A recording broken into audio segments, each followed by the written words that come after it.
तब जन्म होता है इस चीज का कि मेरा मजहब, मेरा सत्य ही सत्य है, बाकी किसी का सत्य सत्य नहीं है। सवाल पूछना कितना जरूरी है। जब हम सवाल पूछते हैं तो हम समझते हैं कि जो सेब धरती पे गिरा था उसी हिसाब से चांद धरती की तरफ गिरता है, और हम जन्म पाते हैं, जन्म देते हैं एक चीज को जिसका नाम होता है gravitation, universal law of gravitation.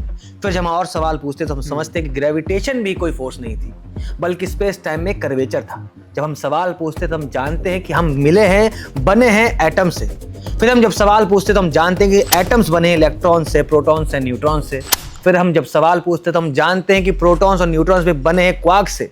फिर हम जब सवाल पूछते हैं तो हम देखते हैं कि इनके बीच में मास कहाँ से आता है, तो हमें जन्म पाता है हिग्स फील्ड का कंसेप्ट निकल के आता है। फिर जब हम सवाल पूछते हैं तो हम जानते हैं कि स्पेस टाइम कर्वेचर के बाद निकल के आता है मास और एनर्जी भी सेम है।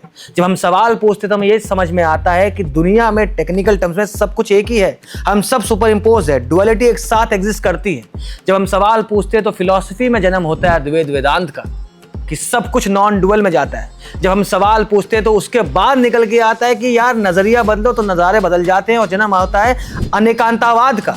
जब हम सवाल पूछते हैं तो हम देखते हैं कि किसी ने सेब तोड़ लिया कि ईडन गार्डन से, और जन्म हो जाता है शैतान का, धरती का, खुदा का और इन सब ईगो की चीज़ों का। जब हम सवाल पूछते हैं तब हम जान पाते हैं कि आखिर में हम जब मर भी जाएंगे तो सवालों के साथ ही मर जाएंगे। जब हम सवाल पूछते हैं तो हम जानते हैं कि महाभारत पूरी हो जाती मगर हमारे पास गीता निकल के नहीं आती अगर अर्जुन ने वो पहला सवाल नहीं पूछा हो। और मैं एक दिन जब इस दुनिया से जाऊंगा तो सवालों के साथ ही जाना पसंद करूंगा, और जिस दिन फुल स्टॉप आ जाता है तब जन्म होता है एक्सट्रीमिज्म का।